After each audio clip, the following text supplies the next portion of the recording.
My experiences with Bill Gates as somebody who was very dismissive towards women, that's just simply who he is.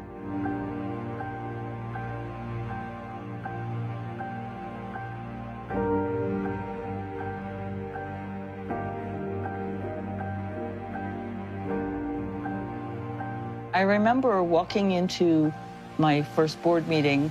There were about 10 people around the table. There were only 2 women.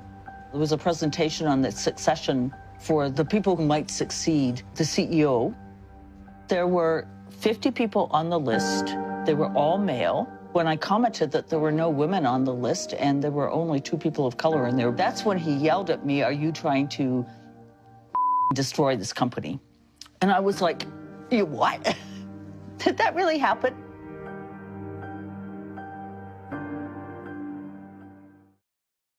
I don't think it's me that's humanized him, but I don't think that you can be out in the developing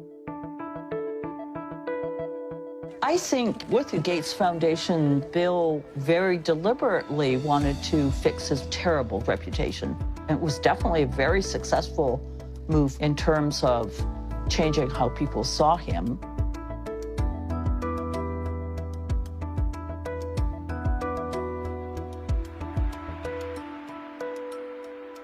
Bill Gates at Microsoft was this cold-hearted bully, whereas Bill Gates at the Gates Foundation is widely celebrated because of billions of dollars he's given away.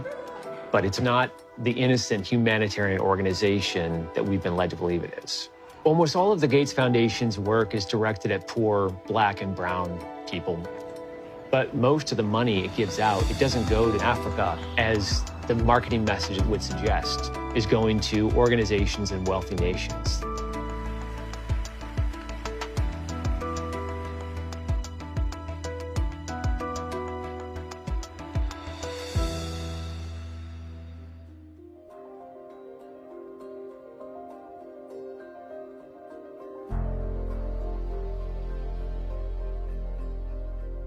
COVAX was touted as the solution.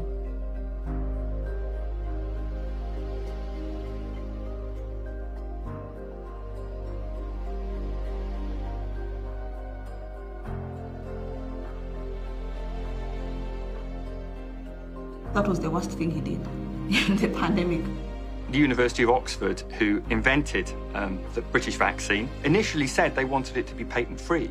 There was then a negotiation which Bill Gates' foundation got involved in. And when that negotiation had finished, it turned out that the vaccine knowledge had actually been handed over to AstraZeneca.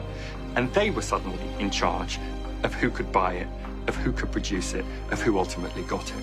I don't think it's fair to say that he's a supervillain, but what's happened is we've made him into a kind of superhero. In reality, he is a deeply flawed and maybe even a deeply troubled man. I think it's a mistake to underestimate what he's capable of.